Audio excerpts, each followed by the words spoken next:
2019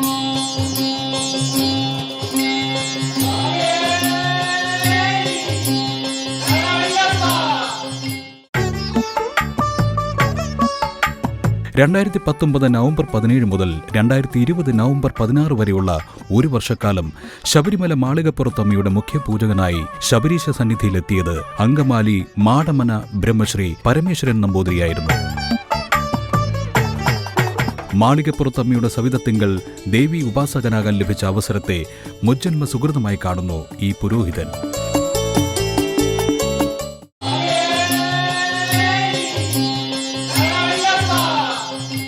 സ്വാമിയേ ശരണവയ്യ, മാളികപ്പുറത്തമ്മ ദേവി ലോകമാതാവേ ശരണവയ്യ. 2019-20 കാലഘട്ടത്തിൽ ശബരിമല മാളികപ്പുറത്തമ്മയുടെ പാദസേവകനായിട്ട് നറുക്കെടുപ്പിലൂടെ സേവ ചെയ്യാനായിട്ടൊരു നിയോഗം, ഒരു ജന്മനിയോഗം പോലെ, ഒരു മനുഷ്യജന്മത്തിൽ ഒരിക്കൽ മാത്രം സിദ്ധിക്കുന്ന ഒരു പദവിയാണ് അയ്യപ്പസ്വാമിയുടെയും മാളികപ്പുറത്തമ്മയുടെയും പാദസേവകനാവുക എന്നുള്ളത്. ഒരു ശാന്തിക്കാരനെ സംബന്ധിച്ചിടത്തോളം ഏറ്റവും ഉന്നതമായിട്ടുള്ള ഒരു പദവിയായിട്ടാണ് അതിനെ എല്ലാവരും കാണുന്നത് തന്നെ. 15 വയസ്സ് മുതൽ വിവിധ ക്ഷേത്രങ്ങളിൽ ശാന്തി കഴിച്ചു തുടങ്ങിയതാണ്. ശാന്തിയും മറ്റ് SLCക്ക് ശേഷമുള്ള വിദ്യാഭ്യാസവും കൂടി ഒരുമിച്ച് കൊണ്ടുപോയ ഒരു വ്യക്തിയാണ്. അങ്ങനെ അന്ന് മുതലേ ആഗ്രഹം ഉണ്ടായിരുന്നു. ശബരിമലയിലേക്ക് അപേക്ഷിക്കാനുള്ള ഒരു പ്രായപരിധി വച്ചിട്ടുണ്ടായിരുന്നു.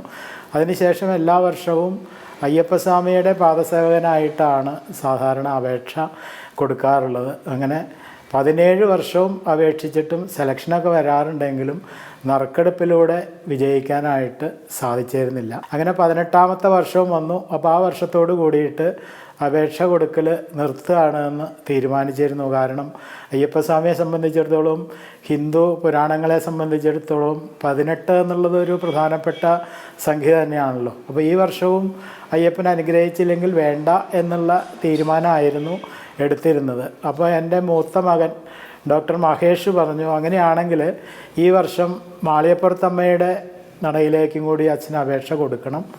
ഇനിയിപ്പോൾ നാളെ അടുത്ത വർഷം മുതൽ അപേക്ഷിക്കുന്നില്ല എന്നുണ്ടെങ്കിൽ അവിടേക്ക് അപേക്ഷ കൊടുത്തില്ലല്ലോ എന്നുള്ളൊരു ഇച്ഛാഭംഗം തോന്നണ്ട, അതുകൊണ്ട് 2 ദിക്കിലേക്ക് അപേക്ഷ കൊടുക്കാൻ പറഞ്ഞു. അപ്പോൾ അവൻ്റെ വാക്കുകളെ മാനിച്ചുകൊണ്ട് 2 ദിക്കിലേക്കും അപേക്ഷ കൊടുത്തു. 2 ദിക്കിലേക്ക് ആ വർഷം സെലക്ഷൻ വന്നു. ആ വർഷത്തെ ഒരു പ്രത്യേകത എന്താണെന്ന് വെച്ചാൽ, ചിങ്ങമാസം 1-ാം തീയതിയാണ് നറുക്കെടുപ്പ് ഉണ്ടായത്. അതായത് ശബരിമലയിൽ നറുക്കെടുത്ത് കിട്ടുന്ന മേൽശാന്തിമാർ 30 ദിവസത്തെ ഭജനത്തിന് ശേഷം വേണം ചുമതല ഏൽക്കാനെന്നുള്ള ദേവസ്വം ബോർഡിൻ്റെ തീരുമാനം അനുസരിച്ചിട്ടാണ് ഈ 2019 ചിങ്ങമാസം 1-ാം തീയതി നറുക്കെടുപ്പ്. അപ്പോൾ അങ്ങനെ അയ്യപ്പൻ്റെ നടയിലെ നറുക്കെടുപ്പായിരുന്നു. അവിടെ ആ വർഷം കിട്ടിയില്ല. എന്നാൽ മാളികപ്പുറത്തെ നറുക്കെടുപ്പ് വന്നപ്പോൾ അവിടെ കിട്ടുകയും ചെയ്തു. അപ്പോൾ ഞാൻ മനസ്സുകൊണ്ട് വിചാരിച്ചു, 44 വർഷം ശാന്തി ചെയ്തതിൽ 36 വർഷവും ഭഗവതി ക്ഷേത്രങ്ങളിലാണ് പൂജ നടത്തിയിട്ടുള്ളത്. അപ്പോൾ ശബരിമലയിലായാലും ആ ഭഗവതിയുടെ പാദസേവ ചെയ്യാനൊരു ആഗ്രഹം തോന്നിയിരുന്നില്ല. അതുകൊണ്ട് അപേക്ഷിക്കാറില്ല എന്നായിരുന്നല്ലോ. അപ്പോൾ ആ തോന്നിയ സമയത്ത്, അപേക്ഷ കൊടുത്ത സമയത്ത് തന്നെ ഭഗവതി 2 കൈയും നീട്ടി സ്വീകരിച്ച് അങ്ങനെ എന്നെ അനുഗ്രഹിക്കുക എന്നുള്ളൊരു മഹാഭാഗ്യമാണ് എനിക്ക് വന്നു ചേർന്നത്. ശബരിമലയിലായാലും മാളികപ്പുറത്തായാലും ഈ 18 വർഷം എൻ്റെ മനസ്സിലൊരാഗ്രഹം ഉണ്ടായിരുന്നു. നറുക്ക് കിട്ടുകയാണെങ്കിൽ എങ്ങനെയായിരിക്കണം ശബരിമലയിലെ പുറപ്പെടാ ശാന്തി സമയത്തെ സമയങ്ങൾ വിനിയോഗിക്കുക എന്നുള്ളതിനെക്കുറിച്ചിട്ട് ഒരു കണക്കുകൂട്ടൽ എനിക്കുണ്ടായിരുന്നു. ഞങ്ങളുടെ ബ്രാഹ്മണരെ സംബന്ധിച്ചിടത്തോളം നിത്യകർമ്മത്തിൽ അത്യന്താപേക്ഷിതമായിട്ടുള്ള ഒന്നാണ് ഗായത്രി ജപം.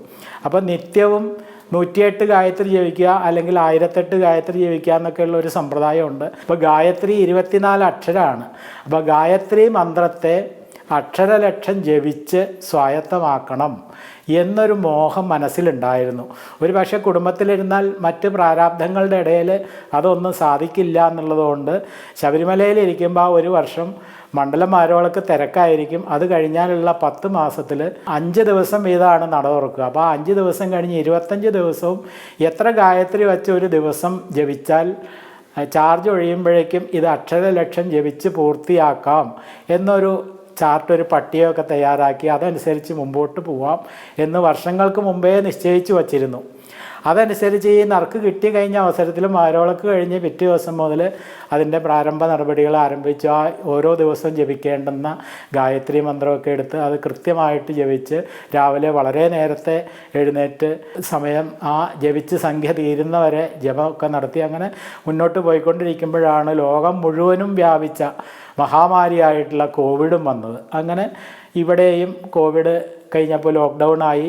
അപ്പോൾ എന്താ ഒരു ഗുണം കിട്ടിയെന്ന് വെച്ചാൽ എല്ലാവർക്കും ദോഷമാണെങ്കിൽ എന്നെ സംബന്ധിച്ചിടത്തോളം ഒരു ഗുണമായി. കാരണം ശബരിമലയിലേക്ക് ആർക്കും വരാൻ സാധിക്കുന്നില്ല. എല്ലാം ലോക്ക്ഡൗൺ ആയപ്പോൾ എല്ലാവരും ഒറ്റപ്പെട്ട ഒരവസ്ഥയിലായല്ലോ. ഞങ്ങൾ ശബരിമലയിലും രണ്ടുപേരും ഒറ്റപ്പെട്ട അവസ്ഥ തന്നെയായിരുന്നു. അപ്പോൾ ആ ഏകാന്തമായിട്ടുള്ള നിശബ്ദതയിൽ ഈ ജപങ്ങളും ഭഗവത് ധ്യാനങ്ങളിലും മുഴുകി കഴിയാനായിട്ടുള്ളൊരു ഭാഗ്യമാണ് ഞാൻ നേരത്തെ സൂചിപ്പിച്ച ഭാഗ്യമായിട്ട് വന്നത്. തന്നെയല്ല, ഭക്തജനങ്ങളില്ലാത്തത് കൊണ്ട് 25 ദിവസം എന്നുള്ളത് മാറി 30 ദിവസവും ജപത്തിന് വേണ്ടി വിനിയോഗിക്കാനായിട്ട് സാധിക്കുകയും ചെയ്തു.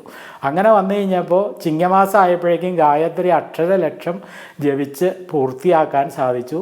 പിന്നെ 3 മാസവും കൂടി അവിടെ നമുക്ക് സമയമുണ്ട്. അപ്പോൾ ആ സമയം 3 മാസം വീണ്ടും ഭഗവതിയുടെ മൂലമന്ത്രം അക്ഷരലക്ഷം ജപിച്ച് പൂർത്തിയാക്കാനായിട്ട് സാധിച്ചു. അപ്പോൾ ഗായത്രി ജപിച്ച് 24 ലക്ഷം ഗായത്രി ജപിച്ച് നെയ്യ് അയ്യപ്പന് അഭിഷേകം ചെയ്തു. അതേപോലെ ഭഗവതിയുടെ മൂലമന്ത്രം ജപിച്ച് മഞ്ഞപ്പൊടി പിടിച്ചുകൊണ്ടാണ് ജപിക്കാറ്.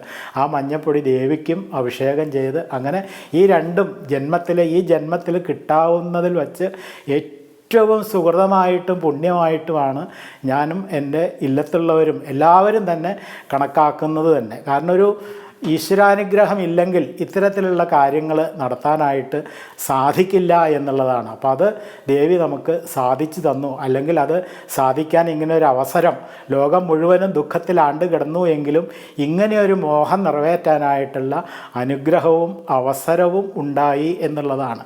അപ്പോൾ ഒരു മനുഷ്യജന്മത്തിൽ കിട്ടാവുന്ന ആ ഒരു സൗഭാഗ്യത്തെ പരമാവധി ജനോപകാരപ്രദമാക്കാനും അതേപോലെ മറ്റുള്ളവർക്ക് വേണ്ടുന്നതായിട്ടുള്ള നിർദ്ദേശങ്ങൾ കൊടുക്കാനും ഒക്കെ ആയിട്ട് ശ്രമിക്കാറുണ്ട്. നേരത്തെ മുതൽ മേൽശാന്തി ആവുന്നതിന് മുമ്പ് തന്നെ ആധ്യാത്മിക പ്രഭാഷണങ്ങളിലൂടെയൊക്കെ പലർക്കും പല രീതിയിലും ഒരു പുരാണം വായിച്ചാൽ അത് കേവലം ഒരു കഥ കേൾക്കുന്ന രീതിയിൽ കേട്ടുകളയാതെ ആ കഥയിലൂടെ നമ്മളോട് പറഞ്ഞു തരുന്ന തത്വങ്ങൾ എന്താണ് എന്ന് വിശദമായിട്ട് കേൾക്കുന്നവർക്ക് മനസ്സിലാകുന്ന രീതിയിലുള്ള പ്രഭാഷണങ്ങളൊക്കെ നടത്താറുണ്ട്.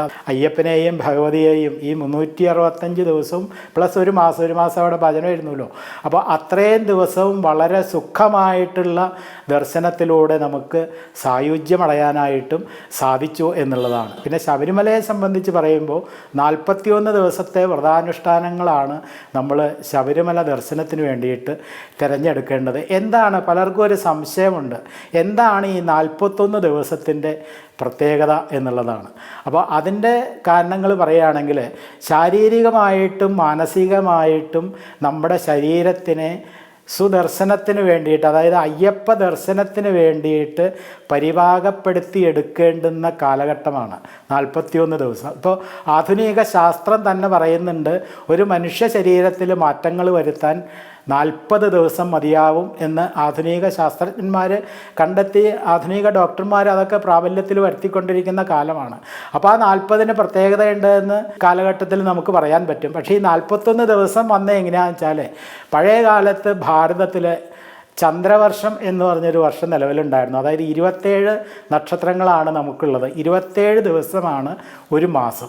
അങ്ങനെ ആ 27 ദിവസം ഇൻറ്റു 12 വരുന്ന സംഖ്യയും പിന്നീട് വന്ന വർഷത്തിൽ 30 ദിവസമാണ് ഒരു മാസം എന്നുള്ളത് വന്നപ്പോൾ 365 ദിവസം വന്നു. അപ്പോൾ 365 മൈനസ് ഈ 27 ഇൻറ്റു 12 സമം 41 എന്ന് കിട്ടും. അതാണ് ഈ 2 വർഷങ്ങളുടെയും ഇടയിൽ വരുന്ന ആ ഒരു സംഖ്യയാണ് വാസ്തവത്തിൽ 41 അല്ലെങ്കിൽ ഒരു മണ്ഡലം എന്നുള്ള പേരിൽ അറിയപ്പെടുന്നത്. ഇപ്പോൾ 18 പടികളേറി നമ്മൾ തത്വമസി ഭഗവാനും നമ്മളും ഒന്നാണ് എന്നുള്ള ആ ഒരു നിലയിലേക്ക് എത്തുമ്പോൾ നമ്മൾ ഇത്രയധികം ത്യാഗങ്ങൾ സഹിച്ച് നമ്മുടെ മനസ്സിനെയും ശരീരത്തെയും പരിപാകപ്പെടുത്തുന്നതിന് വേണ്ടിയിട്ടാണ് കഠിനമായിട്ടുള്ള ആചാരാനുഷ്ഠാനങ്ങളും ഈ വ്രതാനുഷ്ഠാനങ്ങളുമൊക്കെ നമുക്ക് ദർശിച്ച് പോവേണ്ടത്. എങ്കിൽ മാത്രമേ തത്വമസി ദർശനം സാധ്യമാവൂ എന്നുള്ളതാണ്. ഇത് ശബരിമലയിൽ മാത്രമുള്ള ഒരു പ്രത്യേകതയാണ്. അതിനെന്താ കാരണം എന്ന് ചോദിച്ചാൽ ഇപ്പോൾ ലോകത്ത് എവിടെ ചെന്നാലും സ്വാമിയേ എന്നുള്ള 3 അക്ഷരം കേട്ടാൽ ഉടനെ അതിനൊരു മറുപടി നമുക്ക് കിട്ടും. ശരണമയ്യപ്പ എന്നുള്ള 6 അക്ഷരമടങ്ങിയ ഒരു മന്ത്രം ഇല്ലേ? അപ്പോൾ സ്വാമിയേ ശരണമയ്യപ്പ എന്നുള്ള നവാക്ഷരി മന്ത്രമാണ് എല്ലാ അയ്യപ്പ ഭക്തന്മാരുടെയും നാവിൽ തത്തിക്കളിക്കുന്നത് എന്നുള്ളതാണ്. 3 അക്ഷരമുള്ള ത്രക്ഷരി മന്ത്രം ജപിക്കുമ്പോൾ ഷടാക്ഷരി മന്ത്രം അതിന് മറുപടിയായിട്ട് കിട്ടുന്നു. ഇത് രണ്ടും കൂടി ചേരുമ്പോൾ നവാക്ഷരി മന്ത്രമായിട്ട് അയ്യപ്പ പ്രീതിക്ക് നമ്മൾ ചെയ്യുന്നു എന്നുള്ളതാണ്. ഇനി മാളികപ്പുറത്തെ മേശാന്തിയെ സംബന്ധിച്ച് മറ്റൊരു സൗഭാഗ്യം കൂടി ഉണ്ട് എന്നുള്ളതാണ്. ഇപ്പോൾ മാളികപ്പുറം മേശാന്തിക്ക് അയ്യപ്പനെയും പൂജിക്കാൻ സാധിക്കും, മാളികപ്പുറത്തമ്മയും പൂജിക്കാൻ സാധിക്കും. അതെങ്ങനെയാണെന്ന് ചോദിച്ചാൽ, ഈ മകരവിളക്ക് ദിവസം മുതൽ 5 ദിവസം മാളികപ്പുറത്തുള്ള മണിമണ്ഡപത്തിൽ അയ്യപ്പനെ കളമെഴുതി പൂജ കഴിക്കുന്നുണ്ട്.